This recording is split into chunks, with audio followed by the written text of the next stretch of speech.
Bonsoir à tous, merci de nous rejoindre pour cette édition du 20h. 2 soldats français ont été tués en Afghanistan et 3 autres blessés au cours d'affrontements au nord-est de Kaboul. Depuis décembre 2001, 47 militaires français ont trouvé la mort dans le pays. La polémique autour de la politique sécuritaire de Nicolas Sarkozy prend de l'ampleur. De plus en plus de voix s'élèvent à droite pour dénoncer les expulsions de Roms. Dominique de Villepin appelle au rassemblement pour effacer la honte. Les élèves de seconde privés de manuels scolaires à la rentrée, conséquence de la réforme du lycée et de la mise à jour des programmes, certains livres ne seront disponibles qu'en octobre. L'espoir renaît au Chili. Depuis plus de 2 semaines, 33 mineurs sont bloqués à 700 mètres sous terre. Le contact a été établi, tous sont en bonne santé, mais les opérations de sauvetage vont prendre 3 à 4 mois. Le nouveau président de France Télévisions a pris officiellement ses fonctions ce matin. Rémi Fimelin est notre invité. Il nous parlera de ses chantiers prioritaires pour l'audiovisuel public. Bonsoir et à tout à l'heure. Ils s'endorment partout, dans les aéroports, sur les quais d'une gare. Le bruit ne les dérange absolument pas. Une étude américaine a levé une partie du mystère sur ces dormeurs exceptionnels et chanceux. C'est le dossier de cette édition. Les forces françaises engagées en Afghanistan, de nouveau la cible de violents combats. 2 soldats ont été tués et 3 autres blessés au nord-est de Kaboul. Les 2 hommes faisaient partie du 21e régiment d'infanterie de marine de Fréjus. Depuis décembre 2001, 47 militaires français ont trouvé la mort dans le pays. Gérard Grisbeck, Nathalie Jourdan et Virgile Diado. Il s'appelait Lorenzo Mezzasalma, lieutenant, il avait 43 ans. Le caporal Jean-Nicolas Panésic, lui, avait 25 ans. Ils sont morts ce matin dans cette région de la Kapisa, au nord-est de Kaboul, où se trouvent plus de 3000 soldats français. L'opération avait démarré hier soir à l'entrée de cette vallée de Bedraou. Des soldats afghans et français, 500 hommes au total, pour une opération de guerre contre des insurgés. L'accrochage a été violent, puisque très vite, 3 soldats français ont été blessés.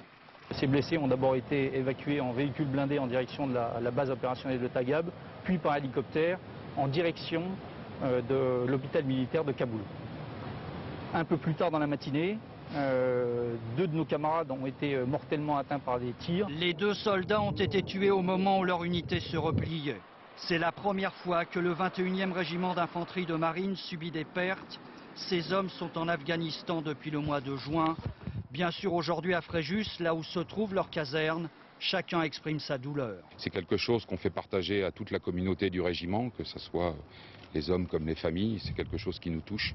C'est notre métier, on est parti là-bas pour ça, mais bon, c'est assez difficile. Ce soir, le drapeau tricolore est en berne.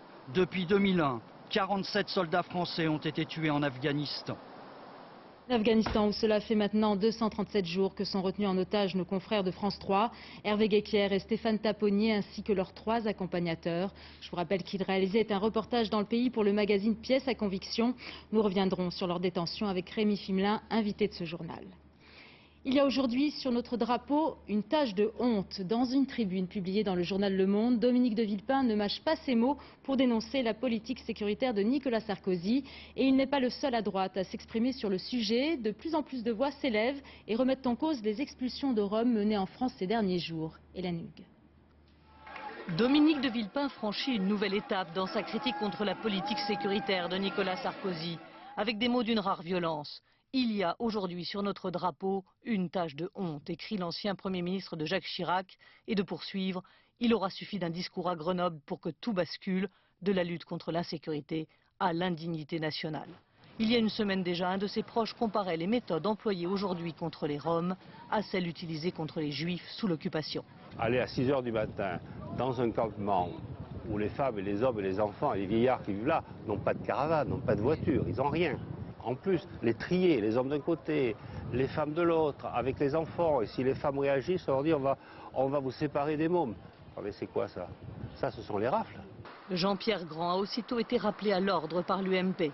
Mais aujourd'hui, c'est silence radio du côté du parti du président, comme au gouvernement. La consigne, ne pas entrer dans une polémique qui mettrait Dominique de Villepin sur le devant de la scène. À droite, cependant, d'autres voix se joignent à celles de l'ancien Premier ministre. Rachida Dati demande que l'on cesse d'opposer les Français les uns aux autres. Christine Boutin, représentante de la droite catholique, envisage quant à elle de quitter l'UMP. Nous n'avons pas pris la décision de la séparation, mais il y a manifestement une fêlure, parce que là, on touche aux principes fondamentaux de la dignité de l'homme. Paradoxalement, cet été, Dominique de Villepin a lui renouvelé son adhésion à l'UMP, une ambiguïté qu'il sera difficile de maintenir bien longtemps. Et l'Église catholique s'invite également dans le débat. Du pape au simple prêtre, beaucoup sont montés au créneau, rappelant le devoir de solidarité avec les plus démunis. Ce n'est pas la première fois que l'Église s'oppose à la République. Jean-François Firé, Jean-Jacques Le Garec avec notre bureau à Lyon. L'objet du délit. Il rend la médaille du mérite qui lui avait été décernée. Par ce geste symbolique, le prêtre lillois Arthur Hervé entend dénoncer la politique d'immigration à l'égard des Roms.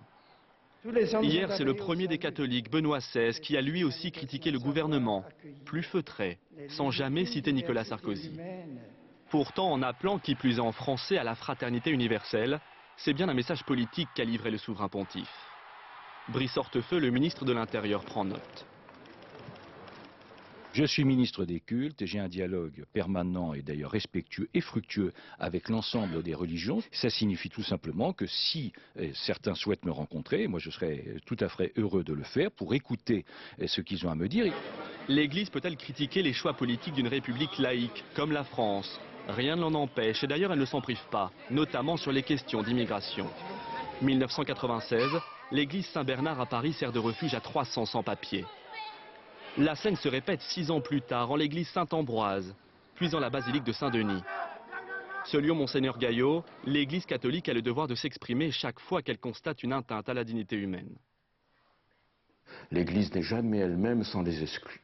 Et moi j'aime toujours cette image de l'église qui s'agenouille devant les plus démunis de la société, devant les corps malades. C'est son rôle. Son rôle aussi de critiquer une certaine liberté de mœurs, comme elle l'appelle. En 1974, Simone Veil fait légaliser l'interruption volontaire de grossesse. L'Église crie au blasphème. Dans les années 80 et 90, elle s'oppose aux unions homosexuelles ou au port du préservatif. Jean-Paul II est alors pape.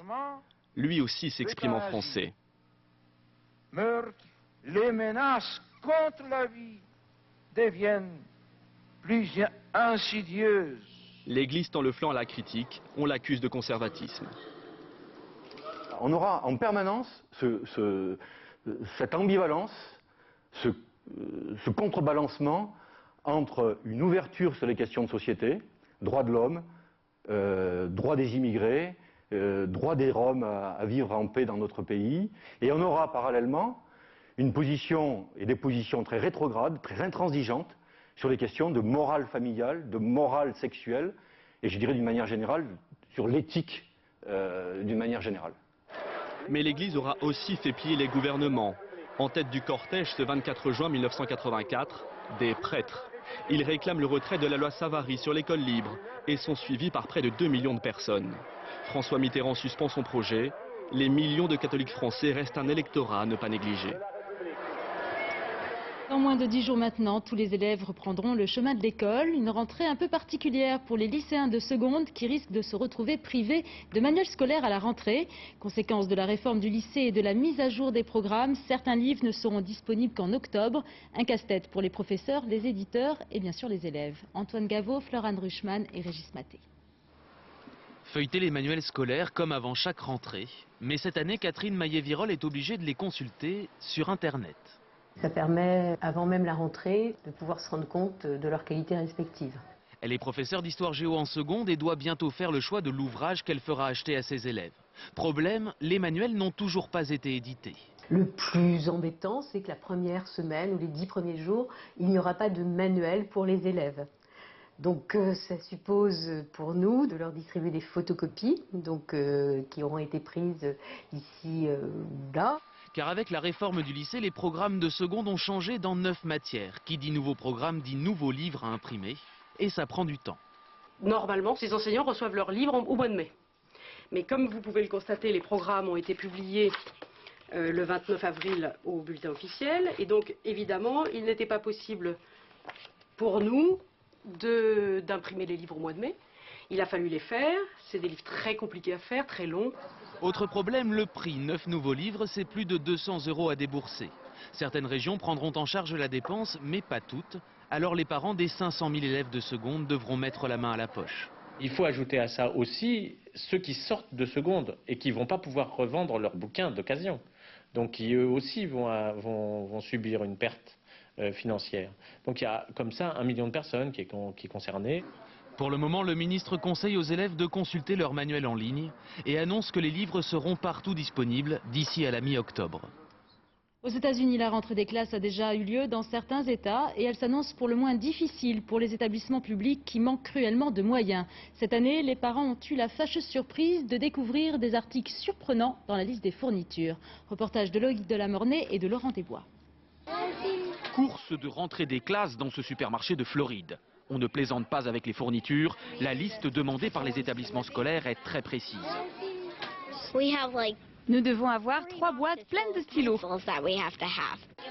Mais cette année, les parents ont eu la surprise de découvrir une liste encore plus longue que d'habitude. En plus des traditionnelles fournitures, il est exigé d'apporter des désinfectants, des produits ménagers ou les marqueurs des professeurs. Cette journaliste tire la sonnette d'alarme. Il est même obligatoire d'apporter de nombreux rouleaux de papier toilette. Du coup, les supermarchés profitent du filon, plaçant judicieusement le rayon papier toilette entre les cahiers et les stylos. Certains parents demeurent compréhensifs. J'aide les professeurs parce que je sais qu'on leur accorde de très petits budgets. Et si nous, les parents, on ne leur fournit pas certains produits, je sais qu'ils devront les payer de leur poche. Aux États-Unis, le système de financement de l'école publique est très différent de celui que nous connaissons en France. Ainsi, ce sont les taxes foncières qui financent principalement l'éducation publique. En d'autres termes, un quartier de riches propriétaires financera mieux ses écoles qu'un quartier de modestes locataires. Ensuite, l'État fédéral, bien sûr, verse quelques subventions, notamment aux quartiers les plus en difficulté. Enfin, dans certains États comme la Californie, c'est même le loto, et oui, qui participe au financement de l'école publique. Les élèves s'adaptent à ce système. Ainsi, sur YouTube, une candidate à un poste de délégué de classe fait sa campagne en promettant qu'avec elle, ses camarades ne manqueront jamais de papier toilette. L'affaire fait aussi grand bruit dans les médias. Face à cette rentrée onéreuse, les experts se succèdent pour prodiguer des conseils aux parents. Acheter les produits dans des magasins différents, demander un échelonnement des paiements ou apporter les fournitures en plusieurs fois à l'école. Certains se rebellent comme au Kansas avec ces manifestations de parents d'élèves en colère. Là-bas, faute de finances, les écoles ont déjà coupé chauffage et climatisation. Reste une solution, mettre ses enfants dans le privé. Il en coûtera en moyenne pour une école primaire la modique somme de 12 000 € par an. Leur sauvetage s'annonce long et périlleux. Il faudra plusieurs mois en effet pour sortir les 33 hommes bloqués dans une mine au Chili. Le contact a pu être établi grâce à une sonde envoyée 700 mètres sous terre. Une microcaméra a ensuite pu capter les images de ces hommes pris au piège depuis plus de 2 semaines maintenant. Richard Binet. Des larmes de joie. Après 17 jours d'angoisse, les sauveteurs exultent. Ils viennent de découvrir à l'extrémité de cette sonde quelques mots écrits à l'encre rouge de la main de l'un des mineurs ensevelis. Une preuve de vie inespérée et c'est le président chilien en personne qui lit le message devant les caméras. Cette lettre est sortie aujourd'hui du cœur de la montagne et elle dit « Nous allons bien, chacun des 33 d'entre nous, nous sommes à l'abri ». Puis les sauveteurs découvrent cette image, presque irréelle. Le visage d'un homme apparemment en bonne santé, l'un des 33 mineurs. Pour obtenir cette vidéo, ils ont fait descendre à 700 mètres de profondeur une micro-caméra dans un conduit d'à peine 60 cm de diamètre. Pour les familles qui campaient aux abords du site dans l'attente d'un signe, c'est le soulagement. Nous n'avons jamais perdu espoir. Je faisais partie des gens qui les savaient vivants depuis le début. Pour autant, les 33 hommes ne sont pas tirés d'affaire. Le puits principal est trop instable. Pour les remonter, il faudra creuser un second passage. L'opération pourrait prendre plusieurs mois. Au fond de la mine, la température dépasse les 35 degrés. Les mineurs seront approvisionnés depuis la surface et suivis par des psychologues par téléphone. Aux Philippines, la prise d'otage a tourné au drame. Au moins 8 touristes originaires de Hong Kong ont été tués par un ancien policier de 55 ans qui retenait une quinzaine de personnes à bord d'un autocar. La police a donné l'assaut dans la journée. Le forcené a été abattu. Les 2 humanitaires espagnols, otages d'Al-Qaïda au Maghreb islamique, ont bien été libérés.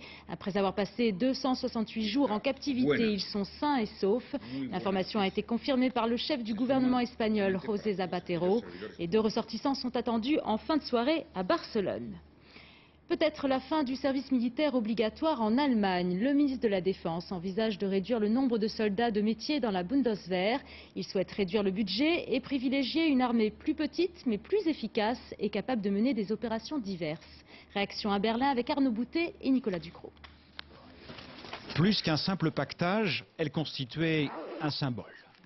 La conscription, cette armée d'appelés, va peut-être rendre les armes pour cause d'austérité budgétaire. L'Allemagne veut faire mieux, avec moins d'hommes, des militaires uniquement professionnels. Et ce serait une première depuis la Deuxième Guerre mondiale. Dans ce pays parfois étiqueté antimilitariste, la décision ne fait pas l'unanimité. Moi, je suis sceptique face à une armée professionnelle. Compte tenu de notre histoire, il faut qu'il y ait aussi des civils dans l'armée, pas que des militaires. On a toujours dit que le service militaire est l'école de la nation, celle de la démocratie. Mais il y a aussi ceux qui applaudissent. Il faut des soldats de qualité. Aujourd'hui, il est impossible de les former en 6 mois. C'est très bien, moins de soldats, cela signifie moins de guerre. Pour cet historien français installé en Allemagne, la fin du service militaire ne change rien. Je ne sens pas dans la société allemande de réticence face à la transformation de l'armée allemande en armée professionnelle, parce que c'est une chose qui est déjà faite. L'armée allemande d'aujourd'hui est composée à 80% de professionnels. Une armée qui évolue désormais comme toutes les autres en Europe, malgré les brûlures de l'histoire. Et en direct de Berlin, on retrouve tout de suite Arnaud Boutet. Bonsoir Arnaud. Quelles seront les conséquences d'une armée réduite pour l'Allemagne qui est engagée sur plusieurs fronts à travers le monde ? Alors, l'armée va devoir poursuivre ses missions et la première d'entre elles, c'est bien sûr son engagement militaire en Afghanistan, puisque la Bundeswehr, cette armée allemande, est, je vous le rappelle, le 3e pourvoyeur de troupes après les États-Unis, après le Royaume-Uni et avant la France. Et depuis une quinzaine d'années, eh bien, il y a eu des missions à l'étranger, au Kosovo ou en Somalie. Mais ce qui a surtout changé, c'est qu'une page s'est tournée. Aujourd'hui et depuis quelques années maintenant, la génération d'après-guerre est au pouvoir et elle gère ce type de dossier sans véritablement d'état d'âme. Aujourd'hui, la conscription est considérée comme purement symbolique, mais elle est aussi coûteuse, parfois jugée inefficace, et beaucoup de personnes veulent voir les choses changer. Merci Arnaud Boutet, en direct de Berlin. En France, un marin est toujours porté disparu après le naufrage d'un chalutier au large du Havre. Le bateau a déclenché sa balise de détresse hier soir alors qu'il naviguait à 1500 mètres de son port d'attache. 2 autres membres d'équipage ont pu être sauvés. Les recherches ont été interrompues en fin de matinée. Le nouveau président de France Télévisions a pris officiellement ses fonctions ce matin. Rémi Fimelin succède donc à Patrick de Carolis. La passation de pouvoir entre les 2 hommes a eu lieu dans les locaux de France Télévisions, devant près de 400 salariés du groupe. Rémi Fimelin est nommé pour 5 ans à la tête de l'audiovisuel public. Et le nouveau patron de France Télévisions est avec nous sur ce plateau. Bonsoir Rémi Fimelin. Ce matin, lors de la passation de pouvoir entre vous et Patrick de Carolis, vous avez parlé de fierté et d'émotion. Mais il y a aussi une tâche difficile qui vous attend. Une tâche difficile, mais elle est exaltante et elle est difficile à la hauteur des enjeux. Ces enjeux, c'est de faire en sorte que le groupe France Télévisions, donc la télévision publique française, permette de réunir le plus grand nombre de nos concitoyens qui, dans une relation de confiance avec l'information et les programmes, vont avoir des repères qui font que cette entreprise, France Télévisions, peut jouer un rôle fondamental de lien social dans notre société. Vous avez d'énormes projets pour France Télévisions. Certains syndicats se demandent d'ailleurs si vous en avez les moyens. Écoutez, nous nous inscrivons aujourd'hui d'abord dans un plan d'affaires. Ce plan d'affaires a donné lieu à des discussions intenses entre Patrick de Carolis et ses équipes et l'État. Nous nous inscrivons dans ce plan d'affaires et nous allons discuter la suite du plan d'affaires. Mais je suis optimiste pour le moment car je trouve que la réforme a été bien engagée et que cette réforme nous permettra d'atteindre nos objectifs. Alors un plan d'affaires, vous le dites, et une loi sur l'audiovisuel public qui prévoit la suppression totale de la publicité sur nos antennes à la fin de l'année 2011. Cela vous paraît un délai tenable selon vous? Alors aujourd'hui, ce que dit la loi, c'est que nous devons supprimer la publicité effectivement au 30 novembre 2011. Ce que dit la loi aussi, c'est que le manque à gagner lié à la suppression de la publicité sera entièrement compensé pour permettre justement, et je reviens à la question précédente, d'avoir les moyens. Donc aujourd'hui, c'est dans ce cadre-là que nous nous situons. Si le Parlement qui a voté cette loi va au bout de cette logique, nous devons avoir les compensations et donc ça sera possible. Vous avez la certitude d'avoir les moyens nécessaires et les financements nécessaires pour une télévision publique de qualité? C'est en tout cas aujourd'hui l'esprit de la loi. Je m'inscris dans l'esprit de la loi et je pense que cette loi sera respectée jusqu'au bout. Vous êtes le premier président de France Télévisions à être nommé directement par l'exécutif. Nicolas Sarkozy vous a choisi pour diriger cette maison. Vous êtes très attendu en interne et bien sûr en externe sur la notion d'indépendance. Comment vous pouvez nous assurer de cette indépendance? Quel type de garantie vous pouvez nous donner ce soir sur ce plateau? Écoutez, je dirais que d'une part que l'indépendance est consubstantielle au service public. C'est-à-dire qu'une entreprise de service public aujourd'hui comme la nôtre doit tisser des relations de confiance avec ses téléspectateurs. Tisser des relations de confiance avec les téléspectateurs, c'est fonder toute notre action et tous nos choix, et notamment nos choix éditoriaux, sur l'indépendance. Avec bien entendu comme critère et comme corollaire l'absolue nécessité de sérieux de l'information et de véracité de cette information. D'autre part, je tiens à vous dire que si nous n'avons plus de publicité aujourd'hui, c'est une façon supplémentaire de bien marquer l'absolue nécessité d'indépendance, c'est-à-dire l'indépendance totale des choix que nous ferons. Beaucoup ont été choqués par la rapidité du changement à la tête de l'information de France 2. Arlette Chabot qui a été remplacée donc par Thierry Thuillier. Vous leur répondez quoi? Plusieurs choses. D'abord concernant les décisions que j'ai été amené à prendre, j'ai souhaité qu'aujourd'hui même, au moment où je prends mes fonctions, les équipes qui auront à m'accompagner puissent être nommées pour éviter des atermoiements et des temps trop longs dans les prises de décision. Je voudrais dire ensuite que Arlette Chabot est une grande professionnelle avec laquelle je me suis entretenu dès le mois de juillet, c'est-à-dire tout de suite après ma nomination. Dans les conversations avec elle, je lui ai demandé de garder la direction de l'information, non pas de France 2, mais la direction des rédactions de l'ensemble du groupe que nous avons à modifier profondément. J'ai souhaité aussi que pour qu'elle se consacre complètement à cette tâche, elle renonce à l'antenne. Elle a souhaité garder l'antenne et nous avons donc décidé qu'elle garderait l'antenne et que je nomme du coup un autre directeur de l'information. Mais je lui garde toute ma confiance pour l'antenne et elle sera présente d'ailleurs dans les prochaines semaines. Rapidement, très rapidement, Rémi Fimelin. Un mot à propos de nos otages français qui sont retenus en Afghanistan, Hervé Guéquière et Stéphane Taponnier. Est-ce que vous allez vous rendre prochainement sur place?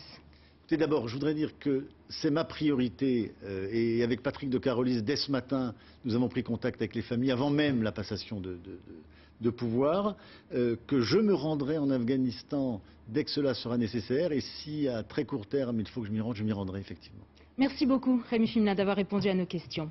Il est 20h20 à suivre dans ce journal. La crise semble décidément très loin pour les dirigeants de BNP Paribas. Au début du mois, les patrons de la banque ont empoché plusieurs centaines de milliers d'euros de plus-value. Nous percerons ensuite le secret de ceux qui parviennent à dormir dans le bruit. Une étude américaine s'est penchée sur le cerveau de ces dormeurs chanceux. Explication dans un instant. Enfin, nous irons en Haute-Savoie où des opérations de pompage d'une poche d'eau ont commencé sous le Mont Blanc. Un exercice de haute voltige afin de sécuriser la vallée de Saint-Gervais. Plus d'1 million d'euros pour le président et le directeur général de BNP Paribas. Des plus-values réalisées en quelques heures grâce à la vente de stock options. L'opération peut choquer alors que la crise est loin d'être terminée. Elle a cependant été menée en toute légalité. Explication de Romain Messi et de Patrick Desplis. Michel Pébro et Baudouin Pro auront connu un été doré et sans nuages. Les deux patrons de BNP Paribas peuvent remercier la bourse qui, en quelques heures, leur a offert plus d'1 million d'euros. Le 3 août dernier, au lendemain des bons résultats de sa banque, Michel Pébro fait valoir son droit d'achat sur plusieurs milliers de stock options au prix fixé à l'avance de 47 euros. En fin de journée, il les revend au cours du marché, soit 56 euros, et réalise au passage une belle plus-value de 347 600 euros. Le 9 août, il récidive et empoche 382 000 euros dans la journée, quand Baudouin Pro, son directeur général, réalise lui un gain de plus de 477 000 euros. Une opération menée en toute légalité, car les deux hommes n'ont fait que vendre des stocks options qui leur avaient été consentis par la BNP il y a presque 10 ans. Un aller-retour en bourse, express et très rentable, qui peut choquer, alors que la page de la crise n'est pas encore tournée. Il y a eu 2008, la panique, 2009, les aides d'État, les gens qui commençaient à perdre leur emploi. Aujourd'hui, les grands patrons de banque pensent qu'ils peuvent revenir au niveau de rémunération qui prévalait au moment de l'explosion de la finance spéculative, les années 2000-2007 en gros. L'an dernier, les dirigeants de la BNP, comme ceux de la Société Générale, avaient renoncé à leur stock options sous la pression politique et l'effet de la crise. Une décision qui, semble-t-il, ne devrait pas se répéter cette année. Qui n'a pas rêvé de s'endormir paisiblement n'importe où sans se soucier du bruit? Un avantage dont bénéficient certains chanceux qui récupèrent facilement dans leur lit bien sûr, mais aussi dans les aéroports ou même dans les boîtes de nuit. Eh bien leur sommeil n'a plus de secret pour des chercheurs américains qui ont découvert dans leur cerveau des ondes qui bloquent les sons extérieurs. C'est le dossier de cette édition, il est signé Perrine Bonnet et Valérie Ducas. Ça pétarade, ça hurle, ça chahute, ça claque. Un parc à l'heure de la sieste, c'est bruyant. Sauf pour eux. Ces dormeurs tout-terrain, capables de se couper du monde en un quart de seconde, de rêver même au milieu du brouhaha. J'arrive à dormir même dans le bruit. C'est fou. Si vous êtes l'inverse des autres. C'est comme ça. Oui, moi, mon travail, le midi, une salle de repos qui n'est pas du tout reposante. Moi, je m'endors 10 minutes, ouais, au milieu de tout le monde. Cette injustice a enfin une explication scientifique. Des chercheurs américains ont espionné les nuits de 12 personnes. Le cobaye s'endort. On lui inflige alors une série de bruits. Machine. Voix d'homme. Toutes les 10 secondes. Sur l'électroencéphalogramme de ceux qui ont bien dormi, il y a en abondance des ondes particulières qui bloquent la transmission des sons. Le cerveau est donc protégé, le cobaye reste endormi, mais ne se repose pas vraiment. Dans la réaction au bruit, il n'y a pas que l'activité cérébrale, il y a aussi la réponse du système cardiovasculaire, c'est-à-dire l'accélération du pouls, de la fréquence cardiaque, et l'augmentation de la pression artérielle. Et c'est facile à démontrer. Ce qui réagit en premier quand un bruit vient vous perturber, excusez-moi, bonjour là. Oui, bonjour. C'est bien le cœur qui sursaute. Je pense que c'est un réflexe. J'ai eu peur et du coup ça m'a permis de réagir rapidement en fait. Conclusion, les gens qui arrivent à dormir dans le bruit sont protégés par leur cerveau, mais leur cœur est sursollicité. Même chose pour les bébés, ils se réveilleront plus fatigués. Toute une vallée menacée par la rupture d'une poche d'eau sous la glace du Mont Blanc. Pour assurer la sécurité des 3000 habitants de cette zone à risque située en Haute-Savoie, les grands moyens ont été déployés. L'exercice est périlleux. 65 000 mètres cubes d'eau doivent être purgés. Denis Sébastien et Éric Jacquin. Il y a quelques semaines encore, les alpinistes l'ignoraient et pourtant, sous leurs pas, sous les quelques 50 mètres d'épaisseur de glace, il y a de l'eau, beaucoup d'eau. 65 000 mètres cubes, l'équivalent d'une vingtaine de piscines olympiques.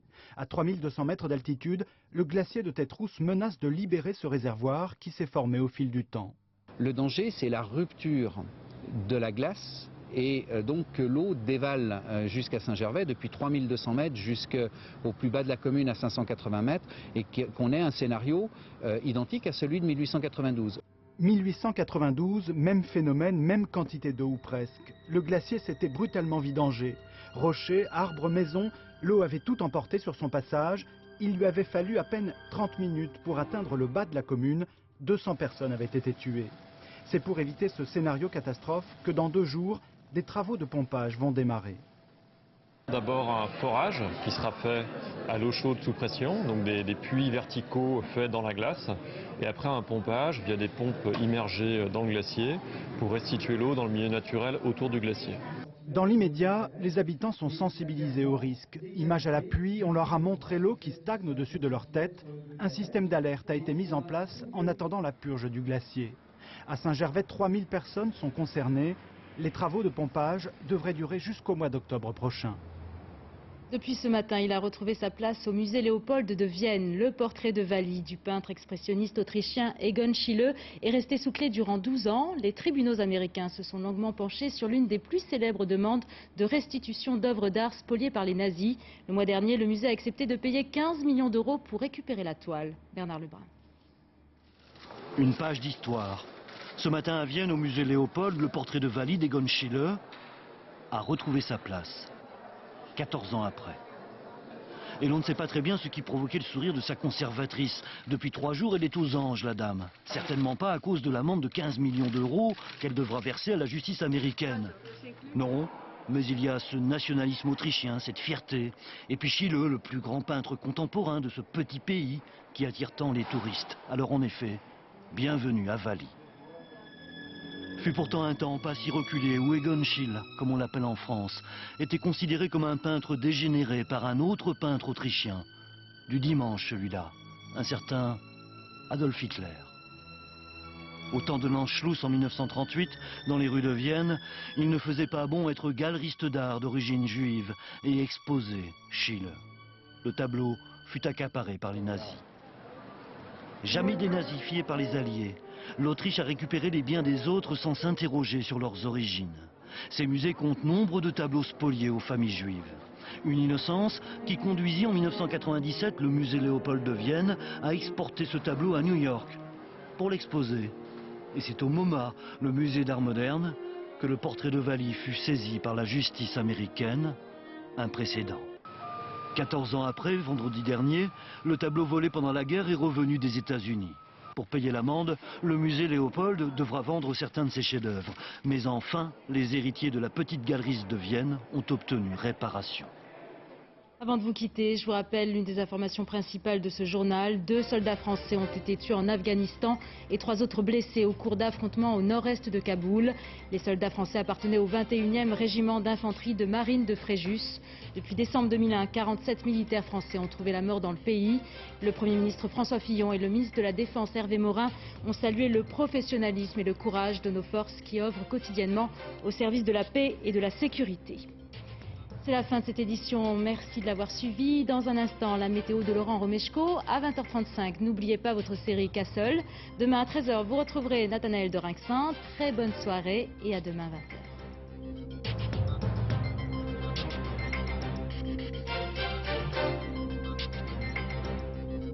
L'info en continu, c'est aussi sur France2.fr.